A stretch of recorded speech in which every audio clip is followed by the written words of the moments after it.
Okay everyone, so we have another video from Seth the Programmer. This one is Goku versus Superman, the honest truth. Now, if you've been a part of the Dragon Ball fandom or the DC fandom, you've probably heard about the whole Goku versus Superman thing.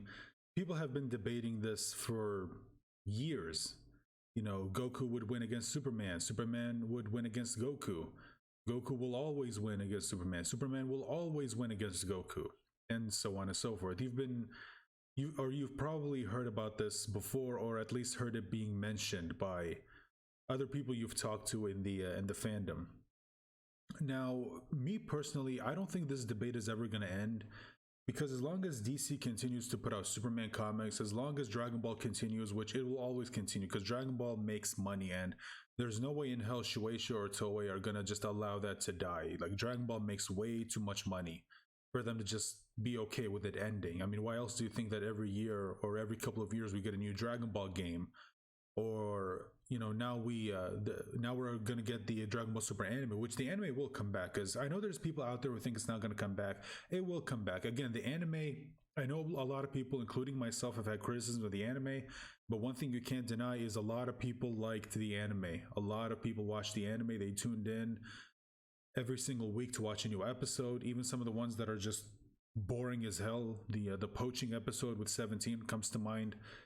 There's the clip show episode. Everything on the copy, anything on that planet with a copy of Vegeta, those were all terrible, and I'm pretty sure most people hated those episodes. And even then, people still tuned in to watch them, because that's just how popular Dragon Ball is. So yeah, as long as Dragon Ball continues, it's continuing with the manga. Goku is progressively getting stronger and stronger, and as long as that happens, and as long as DC puts out Superman comics where Superman is just shown with these new feats of either strength or speed or durability, excuse me, this debate is going to continue. It's one that's just never going to end. It'll never end. And also, it's sometimes a debate that's not really worth having, because, you know, you realize that some people will say, well, Superman will win because Superman did this and he did this and he did that. But then when you look at the feats, you realize that each of them was done by like a different version of Superman. So you realize that they can't even decide on which version of Superman is going up against Goku, because Goku only has one iteration, or two, I guess you could say, if you count the GT version. But I'm pretty sure most people count the current canon Goku, the one in Super. Uh, so yeah, that version is getting stronger. And as long as that happens, this debate is going to continue. But let's go ahead and look at what Seth thinks of this debate. Now, keep in mind, this was put out in 2019, so he's not going to have any of the information that's available to us now on what's happening in the manga. So let's go ahead and watch this video. Hello everyone, it is your host Seth the Programmer, and today we're actually going to be going over Goku versus Superman in 2019. I know it's been many years since. Okay, so if he's going to include footage from Man of Steel, I'm gonna have to pause every now and then. I know I included the filter and everything, but it's Warner Brothers and they're ruthless when it comes to copyright, so I gotta be careful. In 2019, I know it's been many years since I even remotely talked about it when it was concerning like the death battles that were still going on that were popular, and I made the Goku versus Superman one. Now, I did already watch this video, but if you want me to make a video watching this and we can discuss it, so it wouldn't technically be a reaction because I already watched it. But if you want me to make a video watching this and we can discuss it and I can give you guys my thoughts, then okay, that's fine. Just let me know about it in the comments. But yeah, I already saw this video and they did a good job of just debunking all of Screw Attack's claims. And even they themselves said in this video, it's like, you know, they took feats from multiple different versions of Superman and say, well, Goku can't do anything against it. It's like, well, see, again, you got to clarify which version of Superman are you talking about. Wanted to death battle debunks, but in those videos, I never actually talked about who I really thought would win. I just talked about what. Well, yeah, but the whole point of the video wasn't to pick a winner. It was just to talk about whether or not the claims made by Screw Attack were accurate or not. Like, that was never the point of the video, so I don't get why people were pissed off at him for that. I thought was displeasing about the video, but that was years ago. Obviously, arguments have changed, and so has my opinion, actually. So I thought not only would I give you the answer, but I would also give you a new and clear-cut meta on the topic. So without further ado, let's get started. After this sponsor, and yes, we've been sponsored today, and please at least just listen to it. It really does support the channel, so thank you. This video is brought to you by the ambitious Raid Shadow Legends. Mobile RPGs are taking the world by storm. So are they still sponsoring people? Because didn't they kind of go away? It's like I don't really see them sponsoring anyone anymore. Program that benefits new players because you get a new daily reward the first 90 days that you're playing the game. The game encourages both tactical and grinding gameplay. You have various champions to choose from. Gaelic is my personal favorite, but don't just take my word for it. Check out the reviews over on the Play Store. More than 200,000 reviews, almost a perfect score. If you want to join in on the action with a special advantage, click the link down below and you get a 50,000 silver and a free epic champion as part of the new player program to start your journey. Also, guys, the clan you can see on the screen is mine, so if you want to join, be quick. There's limited spots. Thanks again for the sponsorship, Raid Shadow Legends. I've gone over debunks for this particular matchup before in the past, but I've never told you, the people, what I actually think of Superman versus Goku in my own words. Usually I have a collaborator, or I really don't give an answer. I just talk about certain aspects of the scaling. And the most popular of these being the video in response to Death Battle's 2 versions of the fight. A lot of people criticize me because I never actually answered the question, and many years have passed, as I said before. So I thought I'd finally. Well, again, that was never the point of the video. Maybe if someone was to Hancock, which, by the way, I don't know if you guys have seen the movie, but I mean, I would recommend it. It's a fun movie. I don't think it's the best, but it's an okay movie. I liked it. And force me to answer the question, this is what I would say. Obviously, since years have passed, so have metas and the arguments concerning Superman and Goku have changed, but I promise you that Death Battle still did the topic extremely amateurish and dirty. Ben Singer even went as far as to say recently that the Dragon Ball universe was still only 4 galaxies in size in 2019, when we've literally seen Super Shenron engulfing dozens of galaxies on screen. Or the infamous Book of Infinite Pages feat, which is actually downplayed as well. Well, the thing is that I think I remember saying this in a previous video, but when it comes to Screw Attack, don't take what they say in videos seriously. I think they themselves even admitted that the thing that they aim to do with these videos is just to entertain people, which is fine, nothing wrong with that. But don't take what they say as factual, because, like, again, Seth proved it in that video that he mentioned at the beginning. In that video, they make it clear that they are lowballing Goku in order to make Superman look more impressive. So keep that in mind. Okay, if you're going to watch them for entertainment, that's fine, nothing wrong with that. But if you're looking to them for factual information and whether or not this person would actually win against this person, whoever it is they have set up against them in a fight, just don't rely on them to give you genuinely accurate statements about their capabilities. Just wanted to say that. Engulfing dozens of galaxies on screen, or the infamous Book of Infinite Pages feat, which is actually downplayed as well. The book that Ultraman is holding actually contains the fate and storyline of an archetypal outerversal macrocosm way beyond any dimension feat. Superman and Ultraman were, however, amped during these events, and so his base does not scale. I'll specifically be using Superman's most popular variant, post-Crisis, here, rather than the weird composite mishmash Superman that's Death Battle used, and we'll be pitting him up against Dragon Ball Super Goku anime version. I also won't be using... Okay, so he's going to be using the anime version, not the manga version, which, yeah, there is a difference between the two. You got to remember, the manga and the anime had their own canon. Even though they follow the same series of events, it is different. Like, they both have their own different continuities. Using any of the crazy amps that Superman was given during his run, just his base form. Let's start with some strength scaling. A lot of Superman's detractors seem to think that he peaks at only the ability to bust solar systems, which kind of baffles me because of the ridiculous amount of universal scaling that applies to the Man of Steel. He's fought Nebula Man, an actual living universe, on more than one occasion. Okay, but did he win? It's like, I feel like that's important. Like, did he win? Or was he just capable of putting up a fight? I mean, I know it looks here like he punches him and then puts his boot on his neck, but what happened after this? He says goodbye, Superman, so I'd assume he left. But he says, when next my people come, it'll be as whispers of death unseen. So, like, is that confirmation that he wasn't even at his most powerful here? And he even says, like, look, I've seen you.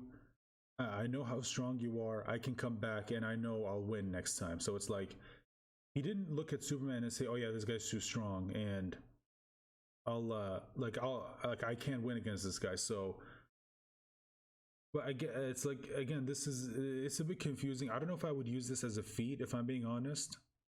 I mean, it is impressive if he is a living universe and he was able to win against him, at least for now, in this round. It is impressive, and I guess you could count it as a universal feat. Okay, I guess, I don't know, it's a little iffy for me. I just have questions. Universe on more than one occasion. He's tussled with Golden Age Superman, and in their fight, both of their universes were in danger of being destroyed. Golden Age himself was able to finish off the Anti-Monitor, a villain capable of eating entire universes, and could even tank an attack from him that channeled the entire antimatter universe into one blast. He had an extended fight with 30th Century Mordru, a being that was stated to have the magical power of a universe, and Aztec's 4D energy had no effect on the Man of Steel whatsoever. Okay, so I just want to talk about this for a second. No, not this. Where is it? Yeah, here we go. So the fact that he tussled with Golden Age Superman, I think a lot of people may not know just how impressive this is. Dude, Golden Age Superman has some insane feats. It's like, if you don't believe me, go back and read some of the Golden Age comics. Like, their Superman is doing things that are just, it's crazy. And when you read them, you'll know just how impressive this actually is. Now, I don't know if he'll win against him, but the fact that he was able to fight against him that's pretty impressive. So I guess the same can be said for him fighting Nebula Man. Even if he didn't win, the fact that he was able to fight him at all should tell you just how strong he is. All right, let's go back. Himself was able to finish off the Anti-Monitor, a villain capable of eating entire universes, and could even tank an attack from him that channeled the entire antimatter universe into one blast. He had an extended fight with 30th Century Mordru, a being that was stated to have the magical power of a universe, and Aztec's 4D energy had no effect on the Man of Steel whatsoever. This is only the tip of the iceberg as well. In total, there are easily over this many universal feats for Superman. Could you even count them all? That's around 50 feats, and it's not even all the ones I could dig up. Now, here's how many there are for a solar system level Superman. Yeah, clearly nowhere near the same. Still sucks that we'll never get another Henry Cavill Man of Steel movie. Well, not Man of Steel movie. I wasn't a fan of Man of Steel, but it does suck that we'll never see Henry Cavill as Superman anymore, because I do think he's a good Superman. I'm just not a fan of the movies he's in. Not including the fact that many of these solar system level feats are pretty easily debunked as well. For instance, Alan Scott's death being capable of destroying the solar system. Not only is Alan Scott fodder to Superman, but this is the most casual feat possible for Alan, as it's literally just an accidental result of his death, not an attempt to actually cause harm to the system. Not to mention that the Green Lantern rings were stated to be extra-dimensional by Lex Luthor, or how the infinite mass punch, which some calcs have naively put at solar system level, not only is this punch literally referenced as having infinite mass by Jenny Ognat, it is capable of performing a similar feat that was threatening the entire universe as well. So when it comes to consistency, there's a way higher preponderance of evidence going towards a universal post-crisis Superman, especially when you take into account his scaling to Golden Age Superman and Silver Age Superman, who have their own set of universal feats that aren't even described here. When it comes to power, on the other hand of this fight, Goku has been heavily debated about for the last half a decade. But as Dragon Ball Super went on, the scale of characters increased and debates hit their peak, people gradually began to accept certain averages for Goku's scale. Possibly thanks to yours truly.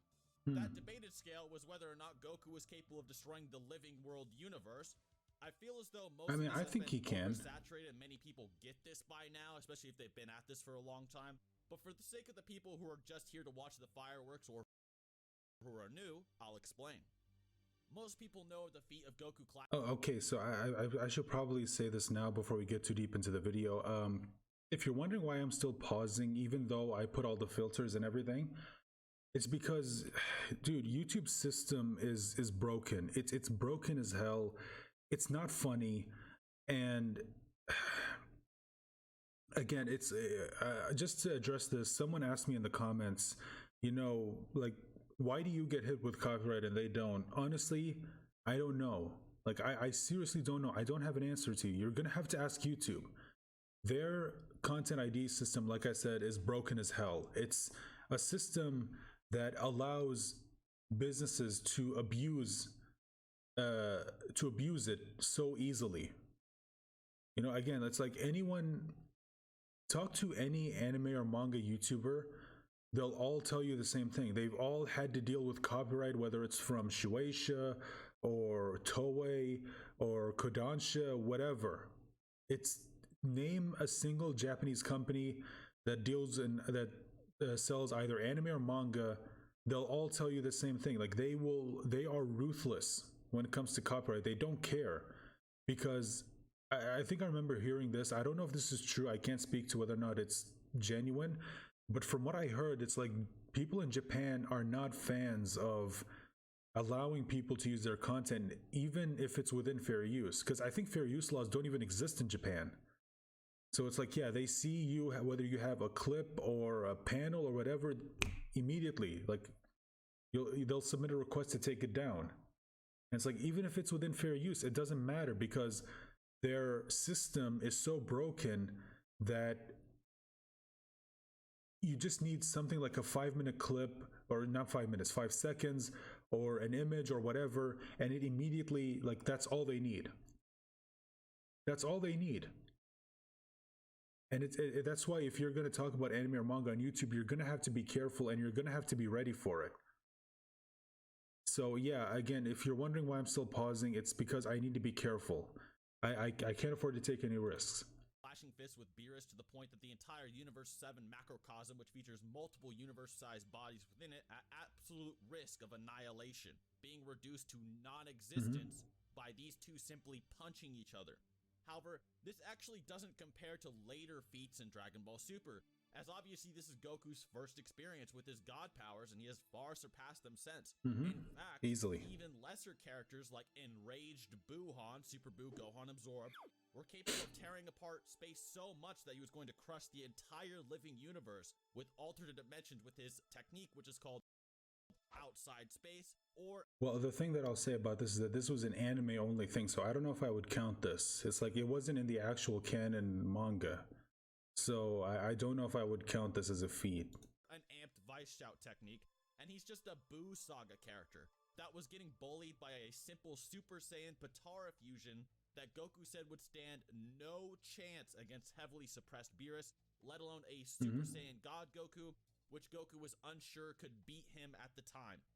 Which, yeah, I just want to talk about this for a second, but a lot of people, when Goku made that claim in Battle of Gods that fusion won't be enough to take down Beerus, a lot of people are confused by that.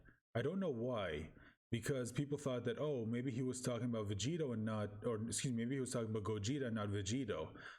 Although that wouldn't make any sense, because in the actual canon timeline, Vegeta and Goku never fused using the fusion dance until the Broly movie. So Goku would not be able to know how strong they are as Gogeta as opposed to Vegeta, because they did fuse once and he has a pretty good idea as to how strong they actually are as Vegito. So it wouldn't make sense for him to talk about Gogeta because they've never fused, so he wouldn't know how strong they would be. And keep in mind, in the actual lore, it is stated that the Potara fusion is better than the Metamoran fusion.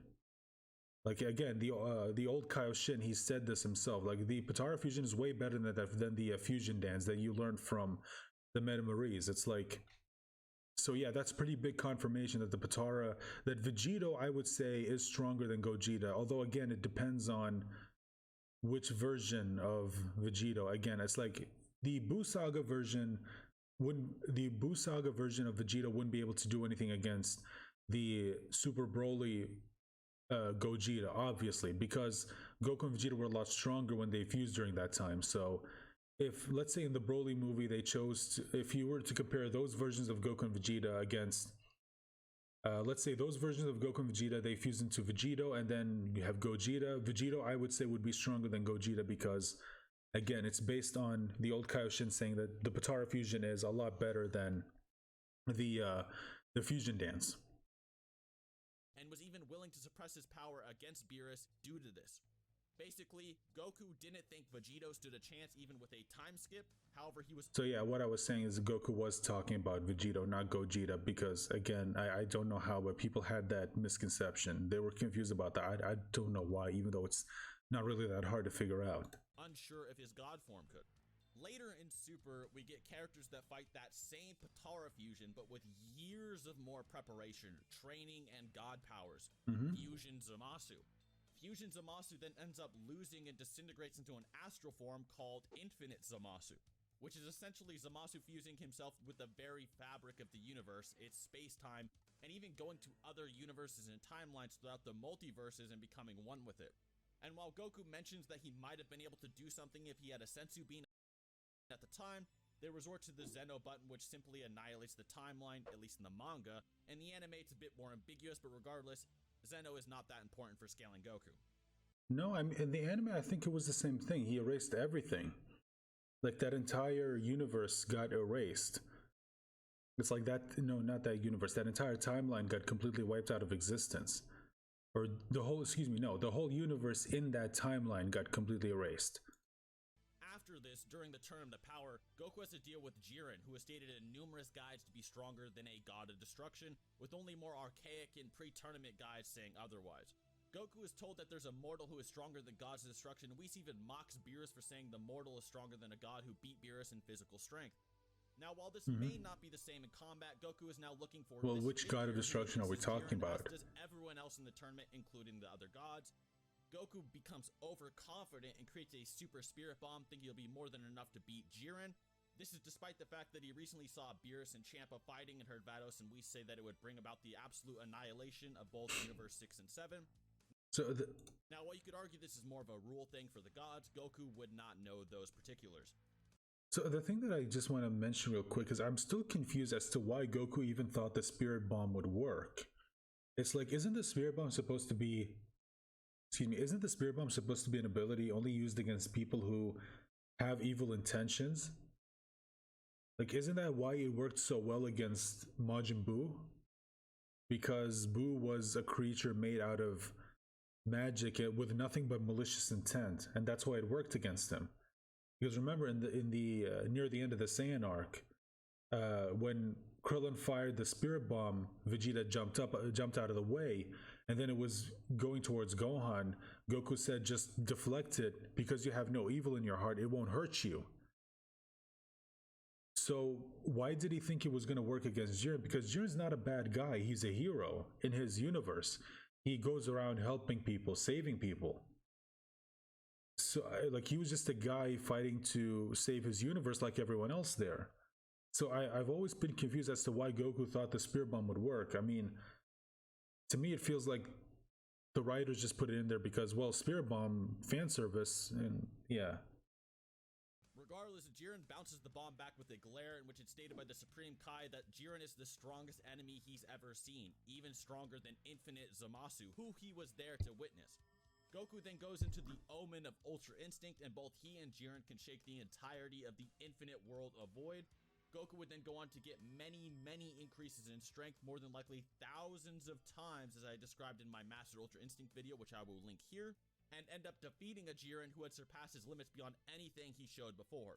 This not only makes Goku universal, but many calibers higher into it. Some would argue this by definition would be a form of multiversal levels, although multiversal has a contentious definition that many people don't actually agree on. So in this case, just consider Goku able to outscale things who can destroy multiple universes / time spaces, such as the Universe 7 macrocosm, and gets many amps beyond that. onto speed. Let's start with the Dragon Ball side of things first, since we let Superman go for strength last time. Now, for you Dispo downplaying Troglodytes, we absolutely have to start off with the light speed arguments that have spread like a only miasma FTL. over this community the past few years. People tend to get things twisted with Dispo simply because of some translation issues. The first being the famous super maximum light speed mode that he uses later on. However, the real translation of this is actually just super speed mode. And even in the anime, when they talk about his speed, they always just say Dispo is faster than the speed of light. Even if you wanted to downplay this again and say that them saying he surpassed light was supposed to be impressive, you could argue that light in Dragon Ball is simply faster than it is in real life. And this is possible due to things like the Planck constant. The Planck constant is a physical constant that relates to the energy of the photon relative to its frequency. If there wasn't anything limiting the black body radiation of particles, temperatures could go on to infinity with no restriction, but it's not. It happens to be limited by a constant, which is the Planck constant. If this variable was even slightly different, it would directly affect the length of the Planck distance, which would in turn increase the maximum speed of light.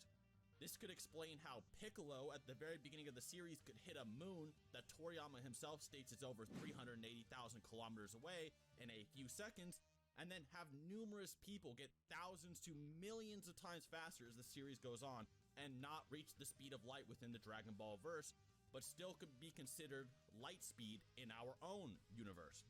This would also explain why the light from Goku and Beerus's clash reached outside the universe in mere seconds.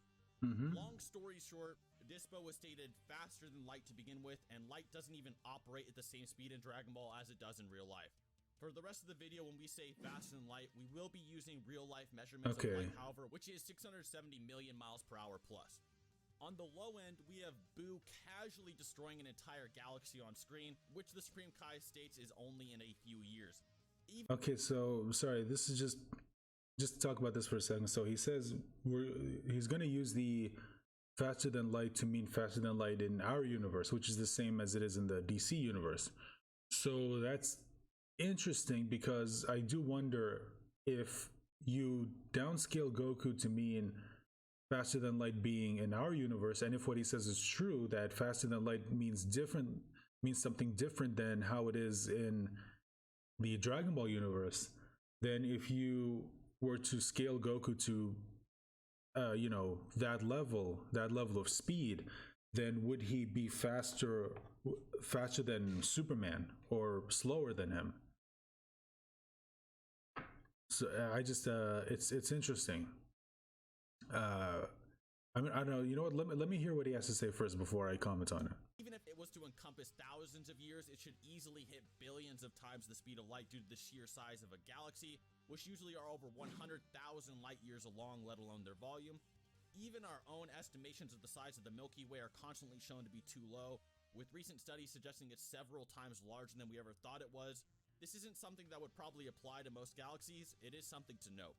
Whis in the anime was capable of traveling across the entire universe in the time it takes to watch an episode of Era Manga Sensei or wherever you degenerates are into these days. Later, he even arguably covers the same distance at a far greater speed, reaching. Well, no, that already ended. I don't know what series it is now, because usually there's always a series that is like that everyone is watching and talking about. So I don't know what it is now, but I remember it used to be that redo of Healer thing. Yeah, everyone was talking about that, and then that ended and people moved on, and I don't know what it is now. So but yeah, there's always that anime series that everyone talks about. His destination in a matter of seconds. The latter of these two time frames reaches 72 quadrillion times the speed of light. Sadly, this doesn't come close to our caped friend Superman here. Even using standard speed feats, yeah, still got to be careful, Warner Brothers. Superman comes in at speeds ludicrously faster than the speed of light. Post-crisis scales to Green Lanterns that could casually travel across the DC universe, which is 100 trillion light years wide, in 10 hours, which comes in at 87 quadrillion times the speed of light. At one point, he even flew throughout the entire universe, destroying reality blitzing missiles before a human heart could beat a single time, which comes out to a ridiculously high speed of 1.85 sextillion times the speed of light. And yes, that's actually a number. I tried to come up with something to compare this to so you guys could actually understand how big these nerdy values are, but This number was just so massive that I couldn't compare it to actually anything. Most calculators can't even display this number without using scientific notation. The Flash, who is often cited to have the fastest speed feat of running across the universe in less than a Planck instant itself, is quintillions of times slower than what Superman did in this feat. Not to say that Superman is faster than the Flash or how He's not. Just saying that feat, He's not. which is often Guys, look. extremely quick. They confirmed it multiple times in the comics, okay? They already confirmed it. Superman is not faster than the Flash, okay? If you want to have that debate, just don't. That's already been confirmed. Superman is now faster. Is quintillions of times slower. With their stats on the table, we can now go over what would happen if they were to actually fight. In the stats, we clearly outlined that while Goku is more powerful. Also, sorry, I just want to say this, but if you've never watched this movie, Superman vs. the Elite, I do recommend you watch it. It is a really, really good movie. It's from a time when Warner Brothers was putting out DC movies or DC animated movies that were actually good. You know, you had Superman vs. the Elite, you had Batman Under the Red Hood, you had the Dark Knight adaptation, the Flashpoint Paradox adaptation, all good movies. The Dark Knight Returns, for me, part 1 was better than part 2. I'm not a big fan of part 2, but part 1 is fantastic. Definitely go recommend watching that movie. You can watch part 2 if you just want to see a continuation of the story or an ending to the story. But me personally, I would say Dark Knight part 1 is just fantastic. Absolutely just great storytelling, in my opinion. And of course, it's adapting the Dark Knight Returns novel graphic novel by Frank Miller. So let's see, what other movies did they release in that time that was like this? I can't remember. Under the Red Hood, of course, fantastic. There were some other movies I can't remember right now. But anyway, just go look up those movies. Anything before the whole thing that they did where, you know, the characters look like they did in the New 52 comics, which I don't know why they made that decision, because nobody liked the New 52.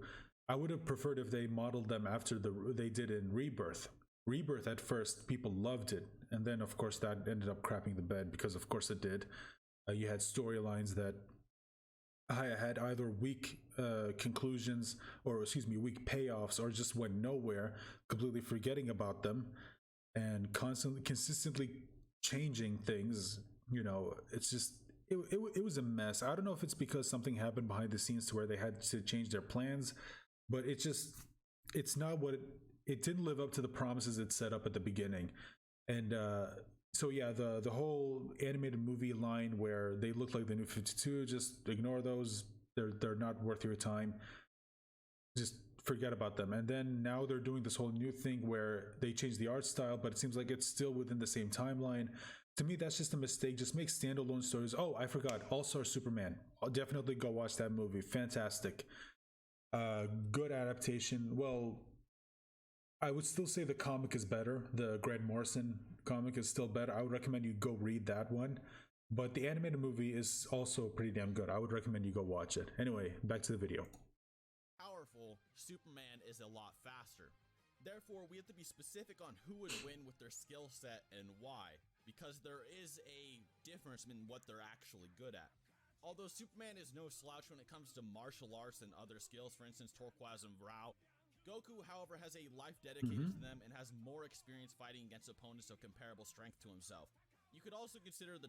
So does anyone else miss when the manga looked like this? Or not just the manga, but the anime? Like, I miss this style. I kind of wish it would go back to it. Like, the closest we came to going back to the anime looking like this was the Super Broly movie, where I think it was Shintani who designed the characters. Like, that was like, it just felt like a breath of fresh air. We were stuck with the Yamamuro style for a while now, and it felt like it was time. And we moved to a style that looked more like how the characters did in the manga, and I was really happy about that. If the Super Anime comes back, I would love for them to adapt Shintani's style, or to use his character designs for the series, as opposed to just going back to the Yamamuro designs. Not that they were bad, I liked them, of course, but for me personally, I just prefer Shintani's style. Turquoise and Rao states to be an amp of sorts as well, which I disqualified at the start of the video. Yeah, I got it. So Goku has this slight edge in skill. The Hakai, even if we said Goku had access to it, would be completely useless as Superman has resisted Darkseid's Omega Beams, which are stated to be termination itself on numerous occasions. The Mafuba ceiling would similarly be ineffective as Superman has resisted the ceiling effects of the Source Wall, which could even entrap beings like Darkseid and Perpetua. Screw-Attack once tried to say that the Power Pole would work on Superman due to his weakness to magic, but Superman isn't actually weak to magic at all, he just isn't invulnerable to it. He's fought Mordru, a being with an entire universe of magic at his disposal, as mentioned prior, and has survived magic attacks on this level numerous times before against other characters. Yeah, there is a big difference. Superman isn't weak to magic, he's weak to kryptonite. And he's weak to... well, not weak to... no, he is weak to kryptonite, sorry. He's vulnerable to magic and vulnerable to red sun radiation. So there is a difference between the two. But yeah, the power pole would still work against him because it is made using magic. Another argument that comes up a lot is the idea that Goku could instant transmission Superman to a red sun and then be done with it. However, the Man of Steel has resisted this too, once taking enough anti-sunlight to vaporize half a galaxy and flying through a red sun with Golden Age Superman to collide into Mogo, the living planet. A Sensu Bean would be a one-time heal that could keep Goku going if he had to, but all of this is ultimately futile. Superman is ridiculously faster to the point where Goku has no hope of ever actually hitting him. Even the speed scaling I presented for Superman already is a horrendous downplay, as throughout his numerous appearances, Superman has demonstrated enough speed to travel backwards in time. So even if we were generous and gave Goku his bogus speed scaling to hits, time skip, or other feats, he would still be slower. Moving in 0 time is impressive, but Superman moves in negative seconds in a rise before he even left. Even if you argue that Goku is so durable that Superman could never hurt him, Goku isn't winning the war of attrition against Superman's actually limitless stamina. Even in some... well, I don't know if I would say Superman has limitless stamina. I mean, I would say that he does have a lot more stamina maybe than Goku, but I wouldn't say limitless stamina, if I'm being honest, because we have seen instances where he does get tired in the comics. I think if I remember, the most prominent example would be his fight against Doomsday. It's like, yeah, I think I remember reading that they were fighting for so long that Superman just got tired. Like after a while, he realized that he only had one attack left, and it would need to be the one that ended him. It need to be the one that ended the fight. So yeah, Superman does get tired, especially against beings who are either as powerful or stronger than him. So I would say that if Goku is stronger than him, if Goku does manage to land a few hits, I feel like that would severely affect Superman. So yeah, it just depends on whether or not Goku would be able to catch him, which, based on what we know about him now, the fact that he learned how to apply Ultra Instinct properties to his base form and even his other forms, I would say that even if Superman is faster with Ultra Instinct helping him, he would gain the edge. Like, even if Goku himself isn't fast enough to react to it, his body would be able to move on its own. Of attrition against Superman's actually limitless stamina. Even in some weird scenario where the fight takes billions of years, which is impossible for Goku, and literally all the stars in the universe wink out, Superman would still be fighting at peak performance and could just go to a different timeline for more stars, although he doesn't actually even need them. The Man of Tomorrow has numerous other ways to win this fight. On top of that, he could use his time-traveling capabilities to send Goku to the beginning or end of time.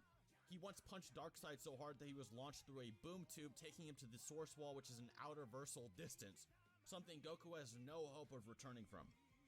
And Goku would... well, hold on a minute. If he moved through a boom tube, then technically he himself didn't move all the way to the Source Wall that quickly. He used the boom tube to help him. He was launched through a boom tube, taking him to the Source Wall, which is an outer-versal distance, something Goku has no hope of returning from. And Goku would know all of this before the first punch was even thrown. Upon meeting Bloodshot, Superman instantly calculated the ballistics of every single bullet ever fired by him. He's also found weaknesses... wait, he said he has no hope of returning from, but wouldn't he just use instant transmission to go back to where Superman is? I mean, we've seen him in the Dragon Ball universe say that, you know, like, for example, back during the Resurrection F saga, he was on Beerus's planet, and he could basically sense Gohan's energy on Earth and use instant transmission to immediately go there. So all he has to do is find Superman's energy and just leave. Wall, which is an outer versal distance, something Goku has no hope of returning from. And Goku would know all of this before the first punch was even thrown. Upon meeting Bloodshot, Superman instantly calculated the ballistics of every single bullet ever fired by him. He's also found weaknesses in infinitely programmable, self-repairing spaceships, and has reconstructed extra-dimensional machines from memory alone. Superman would look at Goku once and know everything about him, and with his immense speed could easily find some way to win, even if he can't hurt him at the time. In the end, Goku is more powerful, but Superman is faster, has way more stamina, intelligence, and abilities to win the battle. This makes sense. Superman is a character that has had thousands of issues and resides in an insanely convoluted... I wouldn't have used this cover if I were you. Not that it's badly drawn, it's really well drawn, but because of this name alone, this is a name that fans are not happy with. I would have used another cover that didn't have this name in it. An oversaturated verse with weird concepts that can go over everything you can almost imagine, written by numerous writers, whereas Goku is pretty much just one guy with one writer, with a pretty two now. Toyotaro is also there. It makes sense that Superman would be so much more intricate and busted, and Goku would be so linear, as I said, as the hopes and desires of numerous writers clash together to make this one Superman. Anyway, hope you guys enjoyed. A big shout out to Webcam Parrot for actually having the stamina to read through thousands of Superman issues and help with this video on his channel. He's currently making a much more verbose and targeted scaling of Post-Crisis that isn't bound by time limitations having to compare to another character. And otherwise, I have Batman vs. Kira down below. A lot of people are liking that, and it goes into similar themes as I described in this video. I think anime versus comics is always fun to talk about. Also, there is the Mastered Ultra Instinct video where I talked about thousands of times stronger Goku got in just 40 minutes in the Tournament of Power. And other than that, till next time. Yeah, I think that's the video. Yeah, so there you go. Anyway, guys, yeah, so that's the video. Oof, boy. So this is interesting. So according to him, Goku more powerful, but Superman not as fast. Or excuse me, Superman is faster. Now keep in mind he posted this in 2019, which means that he was probably working on this even before then. Now you do got to remember I know some people might say, well, Goku now would fare better. Well, yeah, of course, but again, you got to remember this, he didn't have all the information we have now about where Goku is in terms of strength and speed. So just keep that in mind. But yeah, I would say if it was Goku now, I think I already talked about this, Goku with what he learned in the most recent arc about how to apply Ultra Instinct properties to his base form and Super Saiyan, Super Saiyan 2, Super Saiyan 3, Super Saiyan God, Super Saiyan Blue, I feel like it would help him put up a much better fight, especially against someone who may be faster than him, because his body is able to react on its own. Although if it's someone who is infinitely faster than him, then it wouldn't matter if his body could move on its own, because your body can only move so fast. And if your opponent's just that much faster than you, it's not going to matter. Like, your body wouldn't be able to move quick enough to avoid it. Like we saw what happened with Granola. Even though Goku was in silver-haired UI, Granola was still able to move so fast that he couldn't, even with Ultra Instinct, it wasn't enough to dodge his attack. And it knocked him out and nearly killed him. Anyway, guys, that's going to be the video. Let me know your thoughts in the comment section down below. Remember to leave a like, share the video, subscribe if you haven't. Make sure to ring the bell for notifications. And let me know if you have any videos you want me to watch in the comment section down below. And till next time, bye for now.